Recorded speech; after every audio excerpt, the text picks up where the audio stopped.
we're still waiting for more people, but I think we'll just get started because we don't want to waste anyone's time.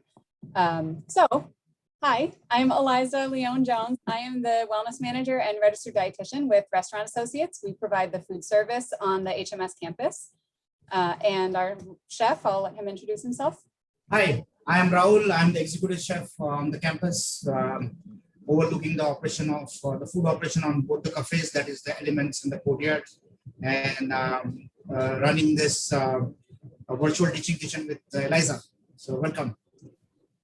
Yeah, so to give you a little background about this teaching kitchen, we've been doing this since November last year. It was kind of like a pilot at first, and then we kicked it into gear in January.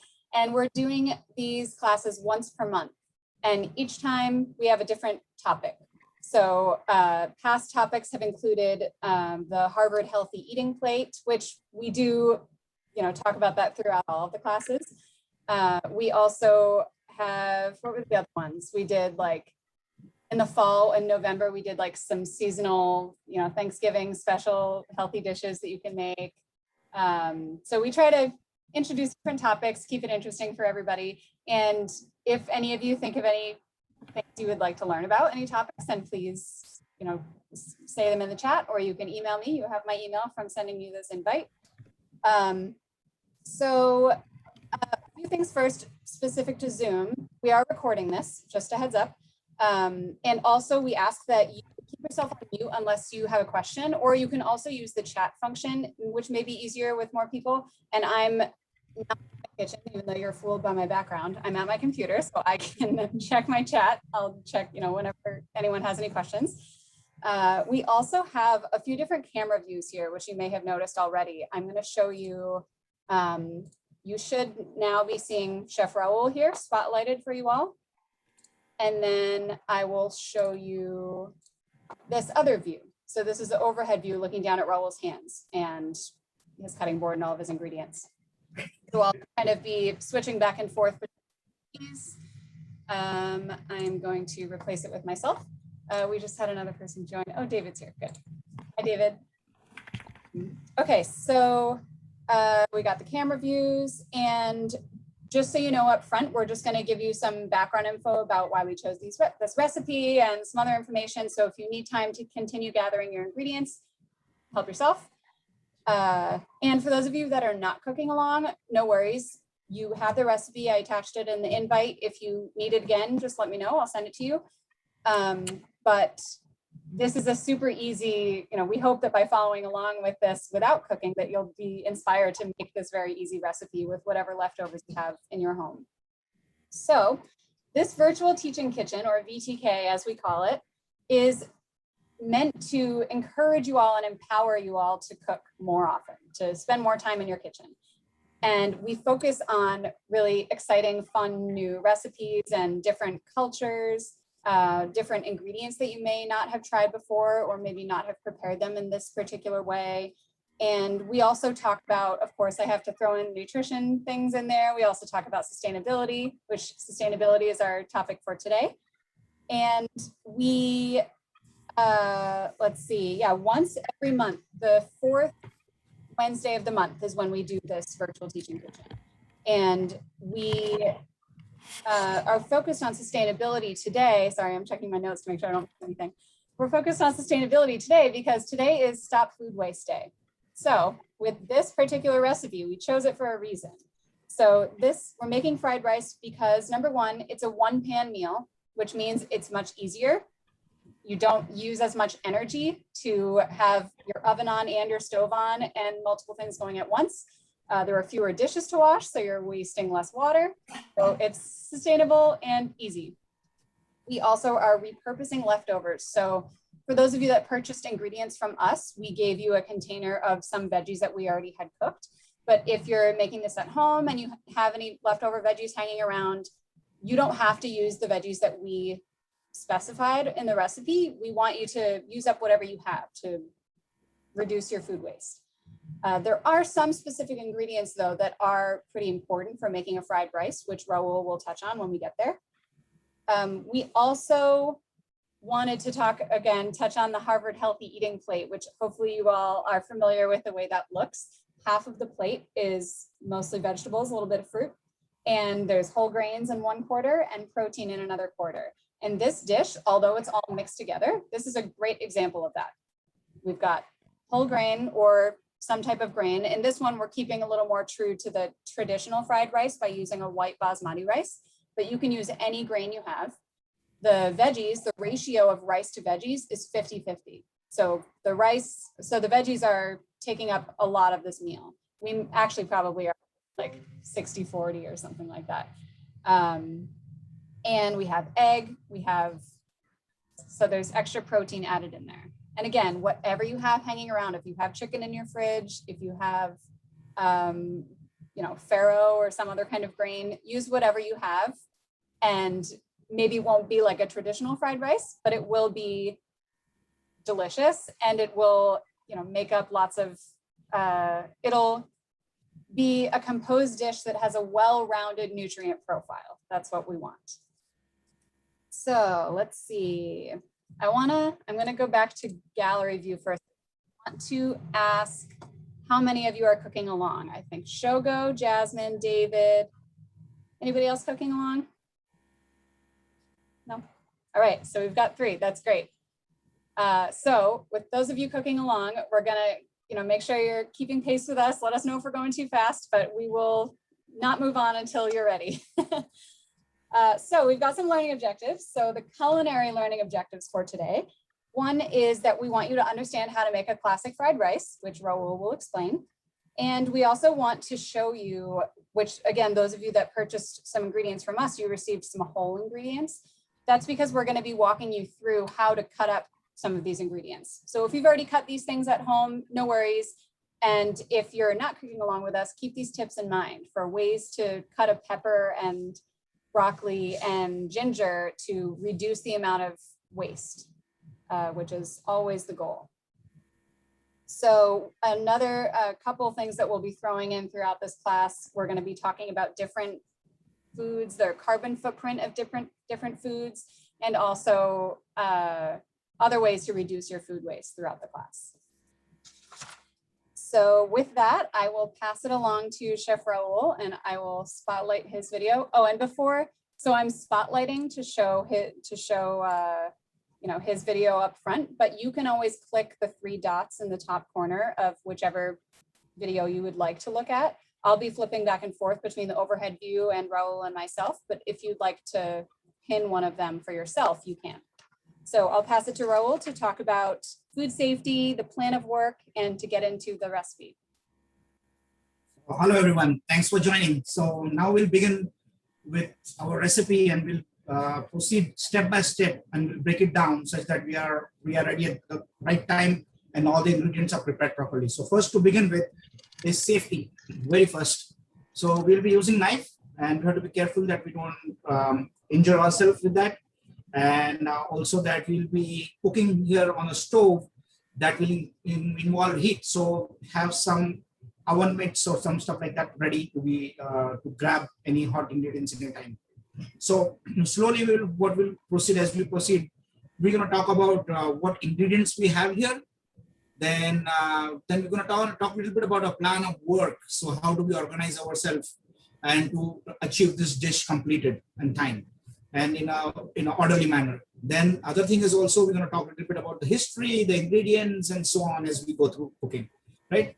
So what we're starting today is with some items that are already prepped ahead of time. And that being said, because here we're trying to stop the food waste, as that's the motto of this class, is that like anything that we have left over, and every family, every refrigerator has some leftover that could be utilized in one or the other different way, right? So you have some vegetables that you have prepped yesterday, or any kind of food that you have that has already been prepped before. So as we go into it deeper, into the history of it also, the origin of the fried rice started from all the leftover. So that's why it makes one of the most fit menu item and a dish to be specific with the food waste. So first of all, what we have cooked here, and as you can see here that I have some leftover vegetables that could be anything, right? And then this is like I have some asparagus, squash, green peas, like so it could be just say we have from last night's dinner or something like that. Then I have the rice, which has already been cooked ahead of time. And it is important as we go through, I'll explain that why it is important to cook ahead of time and cool it down. Then, of course, the other ingredients are, we have onions, we have eggs, we have peanut, then we have ginger, garlic, scallions, then soy sauce, some lemon juice, sesame oil, then some sugar, and black pepper, and no salt because the soy sauce has got the salt. And then we have scallions and cilantro to garnish, right? So to make a fried rice, just to start with, rice is, of course, it is important. It got to have some vegetable component in it, and it should have some kind of protein. So the protein that we have chosen, which is very widely used in every household, is the eggs. And as Eliza mentioned, we can utilize, if we have anything protein that is we have left over in our refrigerator, like could be chicken or beef or whatever you may want, you can add to that.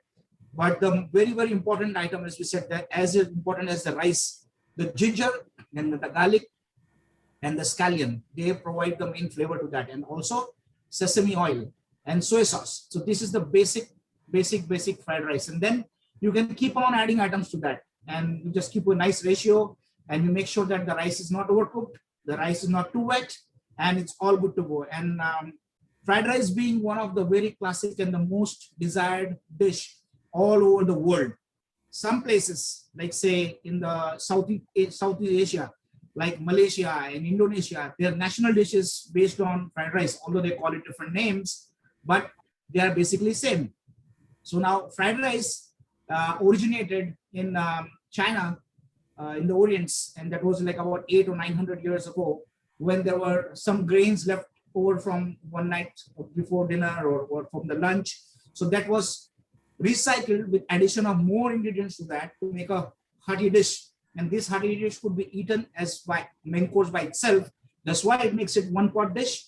And then second thing is that it could be a side to any other dish that can go with it. But the main idea is to have it to so tasty and nutritious. That's very important. Utilizing the ingredients that are all left over, and we do not want to let them go into compost, right? So a couple of things there. So we have a plan of work, and our plan of work is like, first we prep the vegetables, and then after that we start getting onto the other parts of it, because some of the ingredients are already cooked. So here we're just assembling it basically. So when we're assembling it, we're going to make a deglaze for the rice, and that is going to be the three liquids that we have in the recipe. That is the sesame oil, soy sauce, and lemon juice. This is going to be a deglaze with sugar. So this is, and as I explain it as we go down on this. So next, after that, we have some items that we need to prep. We will prep them first, then we will make the deglaze. Then after that, we're going to toast the peanuts, and peanuts are in addition because they add to the flavor. And if you have a nut allergy, of course, we can omit that at your home cooking, and you can use cashews or you can use any other kind of nuts in there. Cashew and peanuts are one of the most staple that are used as a garnish in many of the fried rice. So fried rice could be like from Thailand, could be from anywhere, like even in Japan, they do it with the furikake seasoning and all different various ways of making it. Some place they just saute the fried rice in a very hot wok with some very few vegetables and put scrambled egg on that as a garnish, and that is a fried rice. But the one I chose to make it is like somebody will be like throughout. Everybody loves it. This is one of the very, very amicable dishes. Sorry, not a disease. I was going to say recipe that I want to share with everybody. And this is my favorite. And once you make it and you eat it, you will like it. It is like nothing else. So for that, we're going to start with the prep first. So once we start to prep, of course, the onions are chopped, the scallions are chopped, these vegetables are from before, cilantro and my scallions are chopped here.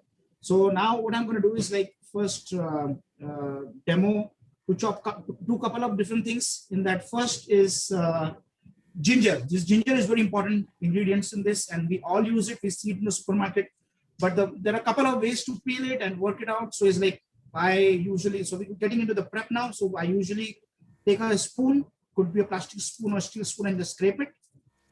And once this is one of the things when I started working here about 3 years ago, and I saw somebody peel ginger with a spoon, my mind was blown. That's so easy.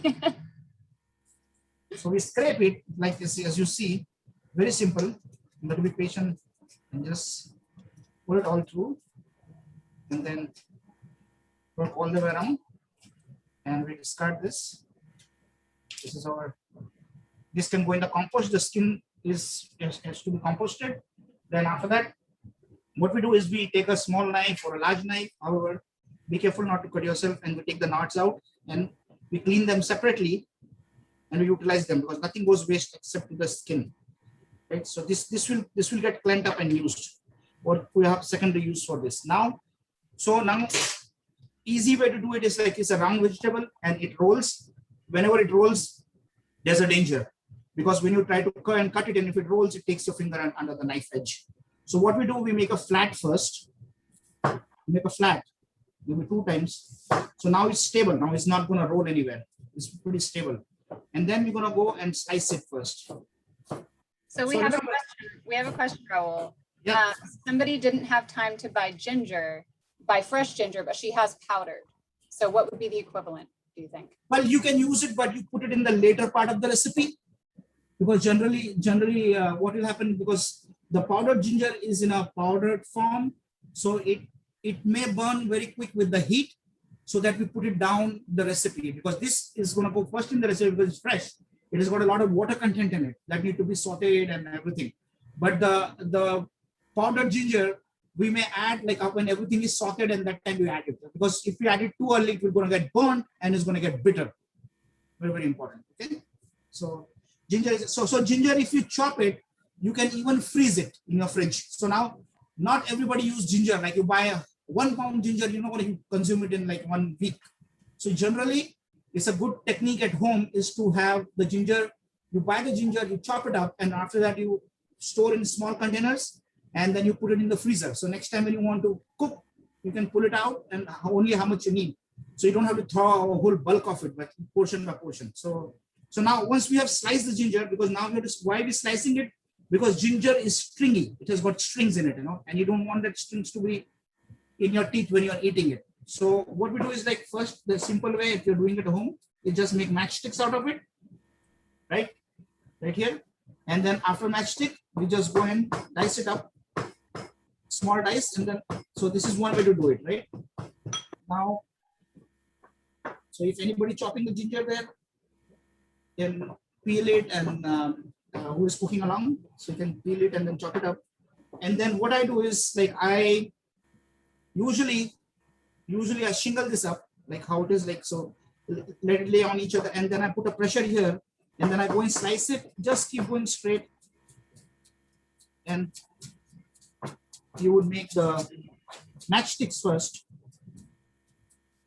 and then we go here, right around, and then we do it the other way around. So now I may be doing it fast, but I am going to give you some time to catch up if you can chop your ginger up.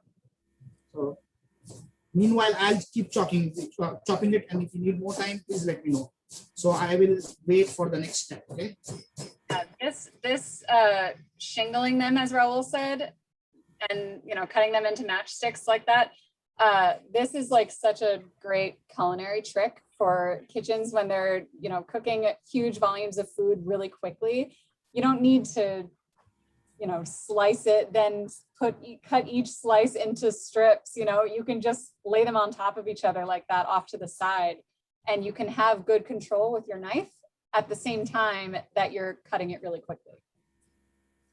So now we want to chop the ginger real soft, because we do not want a big hunk of ginger in our bite. Okay. And then also the second thing is that once we chop it real good, the surface area keeps increasing because the cube is getting smaller and smaller, and the surface area gets increasing. So what happens when we saute it, it caramelizes well and release the flavor in the oil. It's very, very important that. So we again chop it, put it all together, and then we go one more round.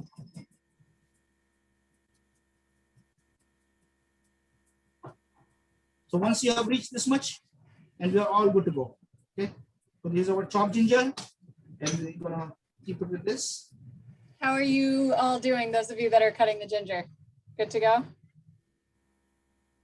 Okay, cool. Okay, so this is our ginger is prepped. Now I'm going to just give a wipe to my cutting board, and I start with the next. And ginger is one of the essential ingredients for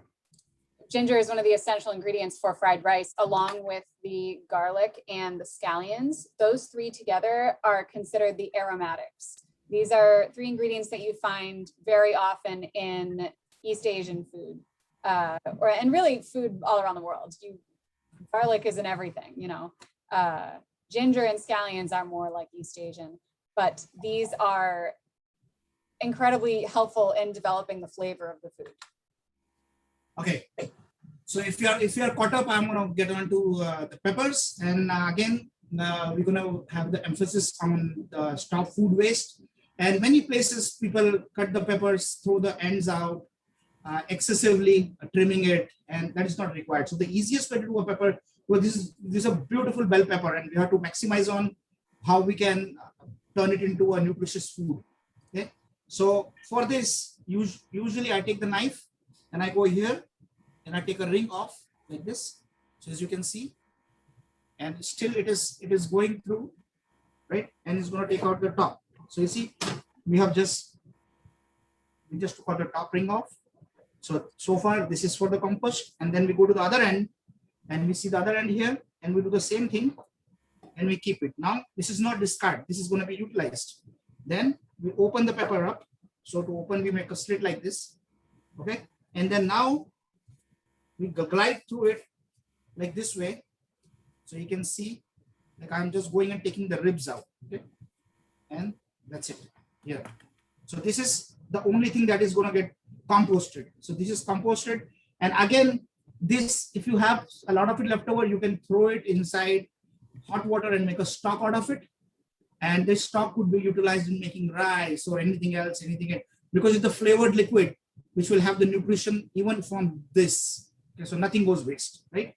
Then after that, we take our peppers, and then we're going to go make again strips of them.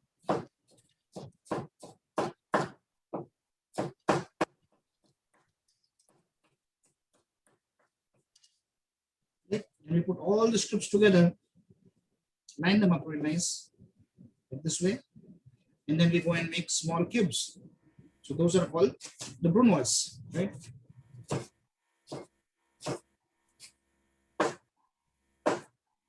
Now this is ready. Now we're going to process the other one. We can make the size go. The top and the bottom, even though they're different shapes than the rest of it, you still cut it up into strips and then cut it into cubes. It's the same. And the top the same way.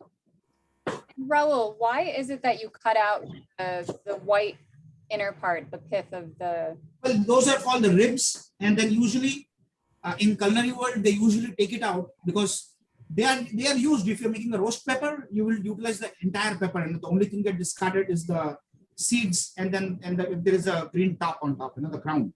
Okay, but like if this could be utilized in any of the cooking, but here we're trying to do the fried rice, so it should not be all. It should look for the ambience point of it. That's how it is done. So you will see the final product when we will see. It's because of the consistent. So now you see these are more or less same cubes, and they are consistent completely here.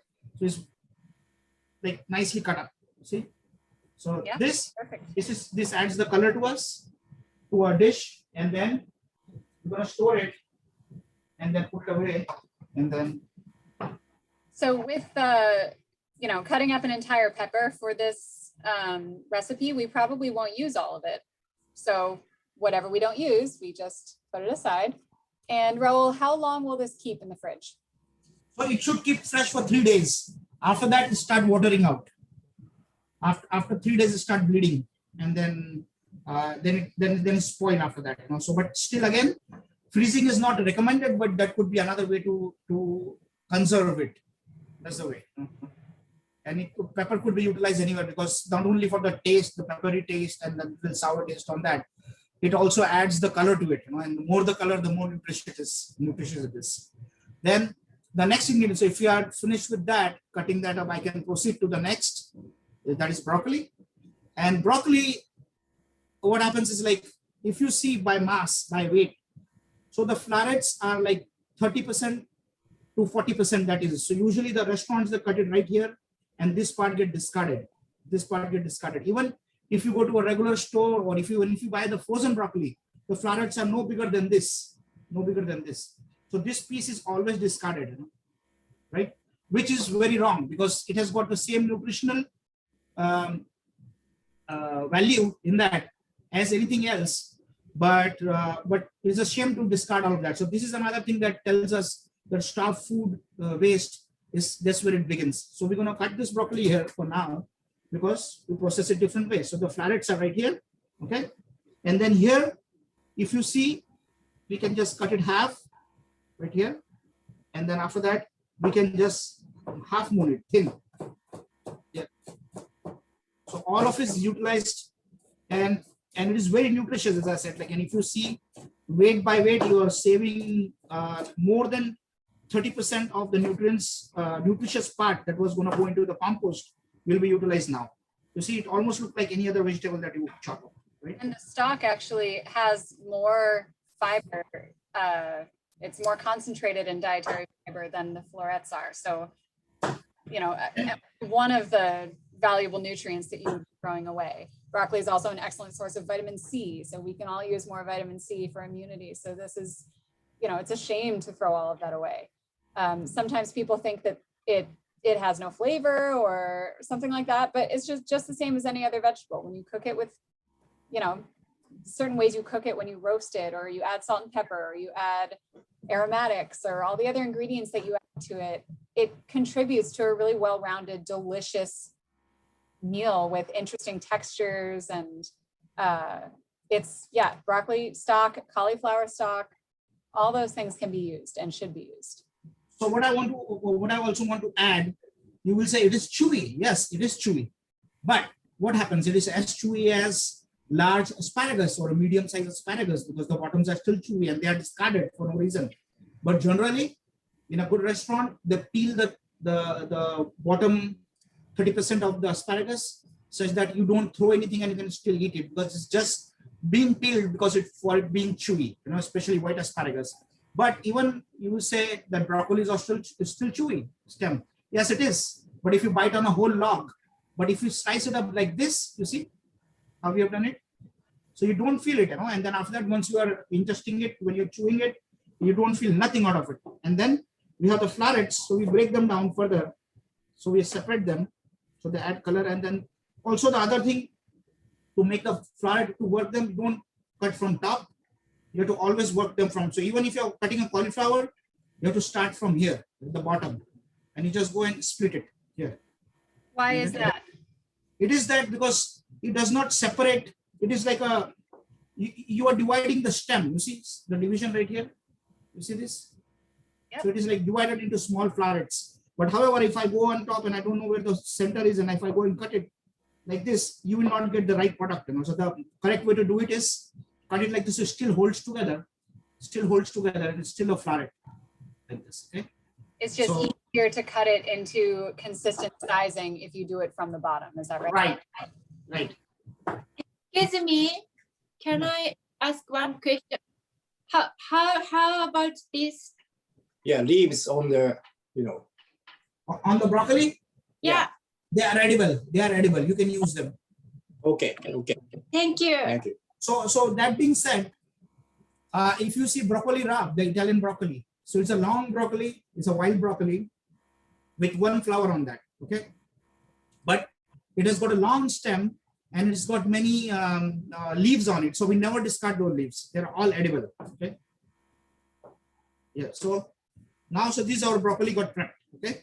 So I'm gonna move the broccoli aside. So most of the prepping is ready. And now we're gonna get on to the next step, right? So we'll get to cooking. Now, so let me put up my cutting board. I mean, like my stove back. Yep. So Rahul is going to get a little situated with his induction burner. And sometimes that induction burner can have a little bit of weird audio feedback. So if that happens, I'll have to mute him and I'll talk through what he's doing. We've had good luck so far in past classes, so hopefully we'll be fine. But while he's setting that up, I want to quickly talk about one way to reduce your food waste, in addition to what we've been talking about, is to not take the dates on your food packaging too seriously. Even though they say best by, use by, expires even, those are not hard expiration dates. None of those dates are actually regulated by the FDA or the USDA. Those are just determined by the manufacturer based on when they think the peak quality of their product is over. That does not mean that it needs to be tossed in the trash the second that passes. And that actually goes for all foods, including, you know, milk, which sometimes people get freaked out by that if it passes the date. But, you know, the way to know if your food has spoiled is to smell it, look at it, feel it, taste it. And if it seems fine with all of those things, then it's fine. So there's no need to throw things away just because the date has passed. That's a common misconception. And there's a statistic that says 90% of people in the US throw away food too soon, which is wild. So we can all, you know, myself included, everybody can do better with that. Okay, so Eliza, Yeah, you had a question? oh, I was just going to ask a question about eggs. That's one that I sometimes get a little bit nervous about. But I've read that you can test their freshness by putting it in a glass of water, and I think if they float, then they're no longer fresh enough to consume. Is that true, or is that a wives' tale? They will float because the shells are porous, so the liquid inside over time, you know, evaporates out, and the air pocket at the top becomes bigger. So they will float. However, I don't know, maybe Rahul can answer this. Does that mean that the egg is bad, or it just means that time has passed? No, it does not mean that the egg is bad, because if you go look into the old school cooking, even like say in Italy when they make the pasta and most of the Europe, and you will be surprised to know that they do not refrigerate their egg. They keep the egg how they are. You know, usually they hang them up in a basket such that the rodents, mice, and they cannot get to them because that's their favorite food. So they hang them up and they just leave them like that. And another thing, mostly I want to bring it to, it's like a kind of general knowledge thing. Mostly you will see that the eggs in Europe, and especially in Italy and southern part of Italy and even north, when they make the pasta comes out yellow. So what is the trick in that? Is so how come this egg yolk is so yellow? It is like almost like orange. So what is it? They add turmeric to the feed, the chicken feed. Okay, so that turmeric helps for the chicken's eggs to get that kind of color. So you may very easily compare that. If you break an egg, it is like lemon yellow, or it is like reddish yellow. You know. So it is not blood, it is nothing like that, but it is like an orangish yellow. Okay. So this is another thing. And like, so the eggs were never refrigerated before, unless it is super old or something like that, you know. And then what happens if the egg is bad, you crack it. And if you see a small blood stain inside that, that has to be discarded. Yes, that is not fresh egg, that is not ingestible. That has to be thrown away. And peculiarly, if it's a egg spoils and you break it and you see, it's going to smell right away. It will have a bad smell. So that is very prominent, you know. Okay, great. So we're going to proceed. Okay, go ahead. No, I was just about to say, let's get cracking on this fried rice. And once we get started, this goes pretty quickly. So those of you cooking along, you know, have all your ingredients ready. Rahul's going to mix together the sauce first, and then it's just going to be like one thing after the next. So I'll pass it. So how the process is going to go, as we said, we're going to make the deglaze first. And why first, I'll tell you, because the process goes fast. And why a deglaze is required. So deglaze is something that gives the flavor to that rice, give a punch to the whole thing. So for that, we have a couple of taste over here. Now we're not only looking at ingredient, but taste. So you have sour for lemon juice for sour, okay? Then we have soy sauce for, of course, the taste of soy sauce, which is salty, and it's a seasoning. And then we have the sesame oil, and sesame oil usually is almost added at the end of the dish, because this is made from toasted sesame. So it is already toasted, because if you start cooking into it from the beginning, the flavor is going to get super prominent, okay, and overwhelmingly prominent. And then the other thing is that And then we add sugar to balance. So here you have a toasted flavor with the sesame oil. Then you have salt. Then you have the acid, that is the lemon juice. And this could be replaced by a little vinegar if it's not, and then sweetness over there. Okay, so that's it. Because we don't need any salt here, because salt is already in the soy. Okay, so now this is how we go. We put it in ingredient one by one. Lemon juice.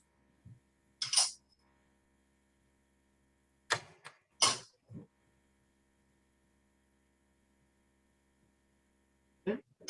And then we put a lid, and you can do it in a container or you can do it in a bowl, mix it by the spoon, or however you want to do it. And we just shake it up. So that the sugar get dissolved. Okay. Give it a good shake. And this sauce is very flavorful. So when you're adding it to your fried rice, you can, start out with a little bit and see. Half of it, yeah. But yeah, this is what makes it tasty fried rice. But this sauce, what it is, this deglaze, it is good enough to be a dipping sauce for dumplings or spring rolls or any of the other Asian food. So this is ready. We're going to keep it over here. Now we start the hot cooking. So in the hot cooking, we're going to toast peanuts. And why we want to toast the peanuts is that the toasted peanut, of course, you know how it smells great. Sorry, Also, I have a question. I got a little bit behind. Were there 5 liquids you put in that? no. Or, Okay, there- we can wait. No, there is 3 liquids. That is the sesame oil. Then you have your soy sauce and lemon juice. 3. And then the 4th ingredient was sugar. Okay, got it. Thanks. So now again, talking about that sugar could be replaced by honey or agave nectar or any other sweetener that you want to use. So it is not necessary to just use sugar, but has to be a sweet component there. Okay? And then now we're going to start toasting the peanuts. So these peanuts are like, you can use the peanut that are shucked with the skin on them, or you can use the one without skin. So now I'm doing this. Yeah, we Yes. have a question. Doesn't Yes. toasted sesame oil Oh, change the flavor? Yes, it does change the color. So that's why when we're going to start cooking our sauteing our vegetables, we're going to use canola oil. And what we were getting to that, because why we want to use canola oil? Because canola oil, first of all, it is a neutral flavor. And second, it's got a high smoking point, high flash point. And it is considered one of the good oils to saute. So sesame oil is pretty much like a finishing oil, because it's already the sesame before making the oil. The sesame is already toasted. That's why the color is so prominent. So it is like, if you may think like a beer, a regular white beer, which is made with barley, okay? And then you have the Guinness, which is made with toasted barley. So that's where the color comes from. So it has got very prominent flavor. So on the same lines, this sesame oil, as you asked the question, it is very important that we only finish this when we add it when we are finishing it. Same way, like when you do any Italian dish, you never saute anything in olive oil. You start with a grapeseed oil, or you start with a neutral flavor oil, and then once you saute it, and then you finish it with olive oil always. So that is you may call it Asian finishing oil, basically, because it's already toasted. Okay? So Rahul, just a time check, it's 5:42. Okay, I got it. Down from here will go fast. Okay. It was interesting because I like to answer the. You know, ask Rahul about something and he has so many answers, so that we could have a whole class with it, no cooking, just Rahul answering any question you could have about any ingredient in the entire world. And he would know. So I'm using an induction cooker. Maybe you have a different gas stove or however it is. Okay, perfect. So now here we see start toasting it, and we have to constantly move it, because what we want it to get a little bit charred but not burnt. And you see the smoking already, right? So, and it's up to you, like how you have to control the heat. You have to control the heat on your stove, because you know your stove what you got in front of you. So you have to be the best judge that we do not want. See, mines are smoking, but we are not burning them, and we are stirring them constantly so that the heat does not penetrate into the peanuts from only one spot and burn it over there. And I'm going to do it for another minute, and it's very fragrant. Yeah, you should definitely be smelling them once you put them in on You high. should be smelling them, because then what happens when you bite it into it, it pronounces itself so well. And then you can see the small shard of toast on that. You see, so these are like nice colors. Okay, and then I stop there. So the first piece is ready. Peanut goes back. So we're putting it aside. So now you see how it is like toasted, the color. Yep. Like nicely toasted. Okay. And now we're gonna do another thing is that is we're gonna make our scrambled egg and put it away. Okay. So for making the scrambled egg, I'm gonna cool down a little bit, put little canola oil, and again buy canola oil because we don't want to have anything burnt flavor or anything, something like that. Okay. So now there we go. We break our eggs. Let's say I usually don't put salt here because there's enough salt coming later in the recipe. Yep. And this is just a real quick scrambled egg. If you watched a YouTube video by Gordon Ramsay, he would probably shake his head, but this is not, we're not making a beautiful French omelet. We're just scrambling a quick few eggs to add them into a fried rice. So. Right. And then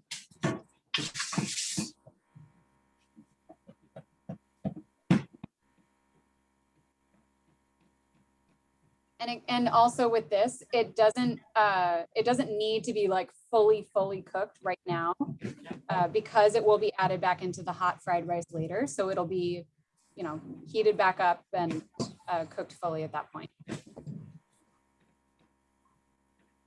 So literally just stirring it around and it cooks really quickly in this hot pan. that's it. We don't want to bring it any further than this. That's perfect. I hold on to until you get to it.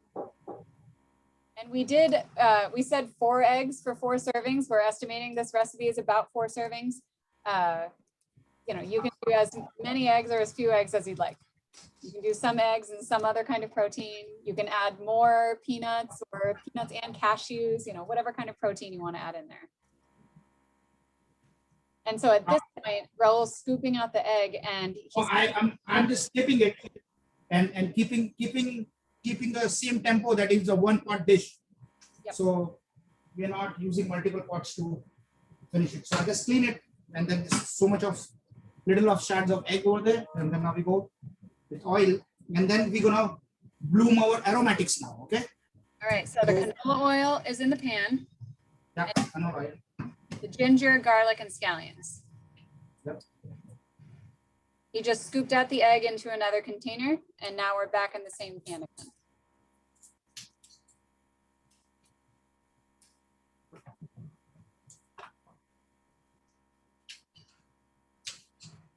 So get it heated up. Nice. So being on the fried rice is cooked in a wok usually. Okay, so it is stir fried. And wok has got wok is as you see the shape of the wok, but usually it has 3 burners coming from 3 different sides that is blowing the hot flames onto it. It's like a blower mechanism that hits it up and it gets super hot very fast. And you have to be very fast on the wok, otherwise everything gets burned. So now I'm going to put my garlic, okay, and then ginger because I chopped so much, but I will only need half of it. Okay. Then you see it's already caramelizing very well. Yeah, you want the pan to be very hot because that'll make it go super quick. And stir it often. And then our scallions that go in here right now. And then these are our aromatics. So this is a very prominent part in that we don't have to rush through it because you do not want raw ginger and raw garlic in your fried rice. Although they will provide a great flavor, but it's not a very pleasant one. Okay, so let it cook a little bit so we can get the best of the best out of it. So those of you cooking, I'm sure you can smell, you get why these are essential for fried rice, these ingredients. And as you can hear it on the mic that in the sound that is like sizzling, it's hot. Yep. Zoom filters out background noise most of the time, so I think it thinks that the background noise, that the sizzling is background, but you can imagine the sizzle because you can see all the steam and stuff coming off of the pan.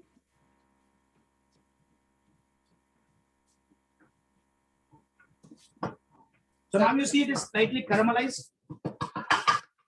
This is where you want it to be, but you have to be very careful that we don't burn it. That's very important.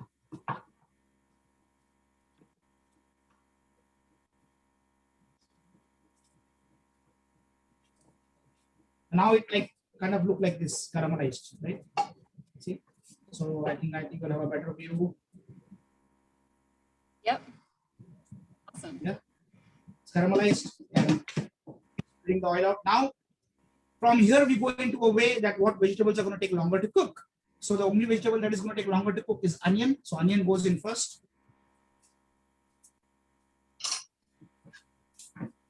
So if you're using onion, add that. If you don't have onion, that's fine. Yeah, if you're using carrots, then they will have to go in first because carrot will take longer to cook. And also the trick is that you cut it small, so the smaller pieces cook faster. So if this onion gets sauteed, we give it another minute, so we don't get raw onion in our food.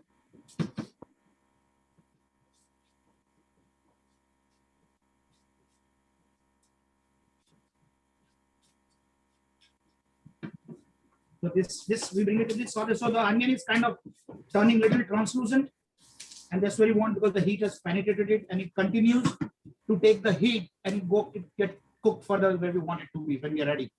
Now the next ingredient that is raw are the peppers that we have diced. We're going to add the peppers. We're going to save some of them aside, right? And then this is what the recipe requires, and then saute real good. So the peppers, once we toss them, and these are good to go because they continue getting heated up in the thing, and now we have our vegetables. So this could be anything that is from your fridge or from whatever is left over from dinner. So this is going in now. This is already cooked and it will just come up to heat. And depending on what leftover veggies you have, if they're more delicate, like if it's leftover sauteed greens or something, then you don't need to add that just yet because we still have to add the broccoli stock, and that takes a bit to cook too. Now you see the color, like it's nice sizzling and it's cooking well. Then now after that we add the rice to it, but now remember the rice is cold, so it will need some time to go in there. So now the rice is a very important ingredient, and this could be any kind of rice, and you can also do it with quinoa, but you will not call it a fried rice, but the same platform can be used for any other grain or ingredients. Okay, and then you toss it all together. I think, did we skip the broccoli stock by accident? What's that? I think the broccoli stock, if you haven't added your rice yet, add the broccoli stock. Yeah, I'm going to do it now because broccoli stock, we don't want to caramelize them. They will be perfect because with the heat that is right now, the broccoli stock right here, because that's why they're cut so thin, right? So another ingredient that is left to go inside is the spinach, which we're going to do last minute. So right now it's all heating up. Look. So you can see that ratio of veggie to rice, like it's pretty much 50-50. And then we go with the broccoli florets. And at the end, you will see the broccoli florets may be chewy. No, they are just going to be fine because once the sauce go inside, the deglaze is going to create steam, and that will help it to get just where we want, properly cooked. Okay, just fold it in, and now I'm going to go with the spinach.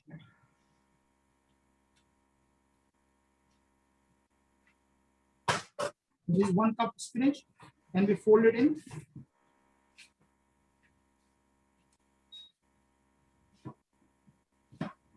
Rahul has gloves on, so he's able to put his hand at home. I'm using that, yeah. If you have tongs, that might be helpful. At home. Yeah. The thing is, my walk is rotating, so I'm not able to.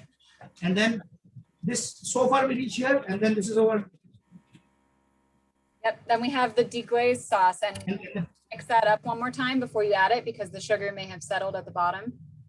And you can add, half of it to start. Yeah. And Since I measured it with so much, this is going to be fine. And there's always a good idea to add half first and wait on, hold on, and then add the rest. And then you go, and then you go here. Now you see the steam coming up. This steam, because the lemon juice is nearly water, right?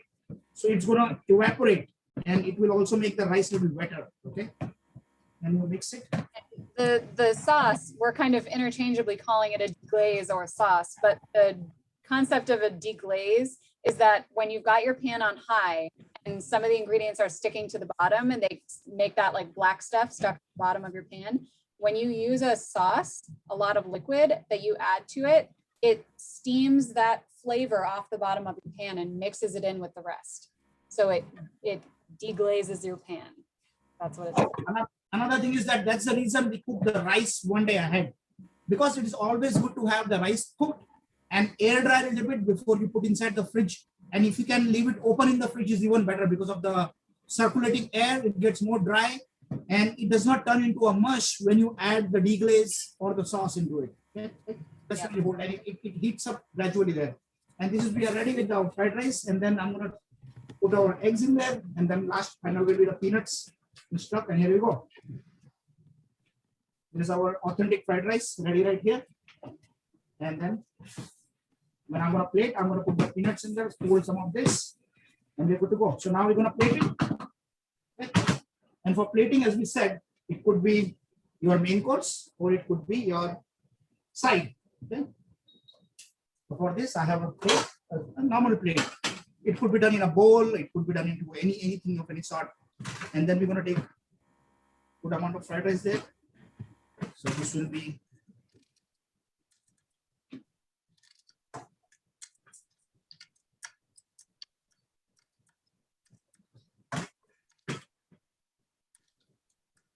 you see it's got all the veggies in it and everything. And now we're going to top it up with some more eggs. And eggs, it could be optional, or you can add shrimps to the fried rice, you can add anything to that. Okay? And after that, we're going to top it up with then we're going to top it up with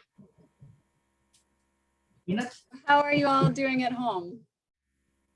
How's it going? Good. And I just added my spinach in. So okay, I'm a cool. little behind, but getting there. Yeah, no, that's totally fine.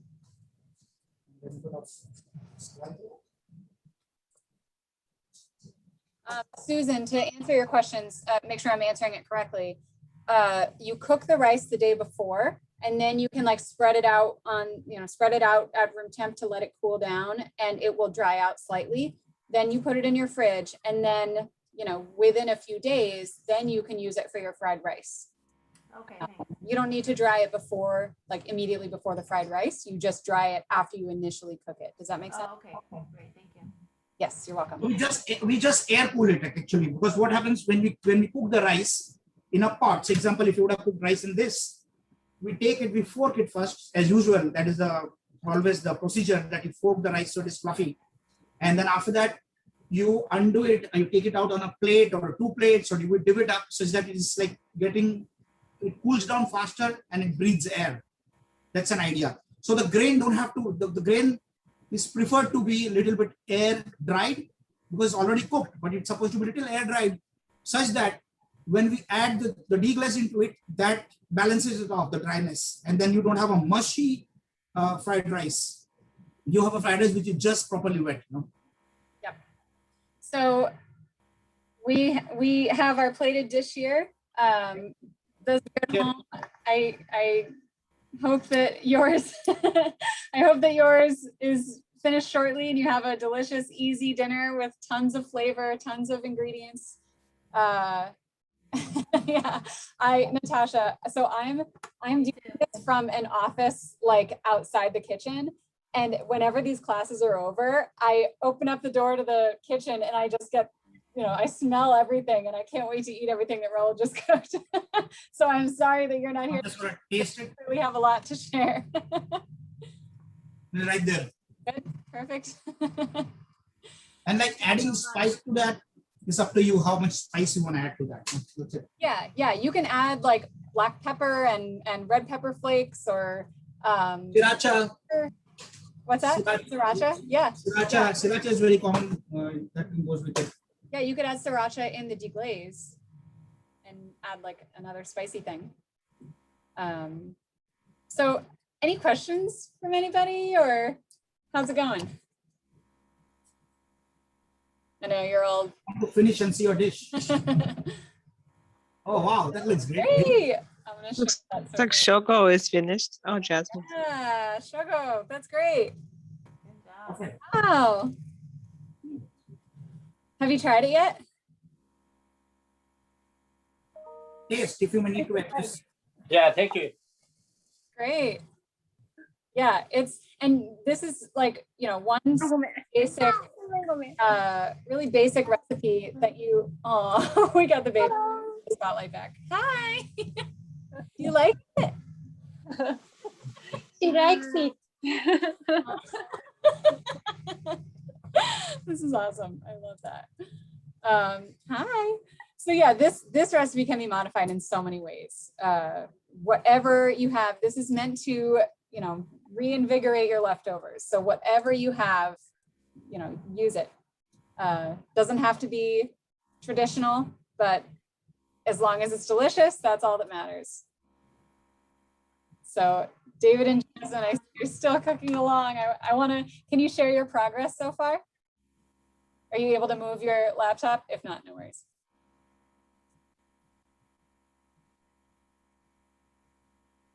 Oh, yay. Okay, let me show David's. Great. Awesome. Awesome. That looks great. Yum. Thank you. That's great. Yeah. This is awesome. Can we answer any other like sustainability questions or? Done. Oh, there's Jasmine. Still steaming. Great. I put carrots and peas in mine as well. Really good. Perfect. That looks perfect. I love it. That's awesome. Have you tried it yet? Not yet. I will when it is probably not lava temperature. Yeah, exactly. Thanks, everyone. I can't wait to try this. It smells amazing. Great. I'm so glad. Yeah, this recipe is something that is so versatile and great way to use up leftovers. Rahul, of course, knows everything about, you know, traditional foods. So he is able to bring the traditional ingredients and we can also add whatever we happen to have in-house. So I know it's just after 6, so I don't want to keep anyone longer than you're able to stay, but we appreciate you so much. Thank you so much for joining. I will be sending out a YouTube video, the YouTube link with this recording if you'd like to watch again or share with anyone. And, and a survey as well to get your feedback. If you have any questions that come up or any you know, suggestions for us in the future, we would love to hear them. So thank you all so much. Thank you so much. Thank you so much. That was wonderful. Next time. Bye-bye. All right. Thank you, Bye. Chef. Thanks, Eliza. Have a great night. Thank you. Good night.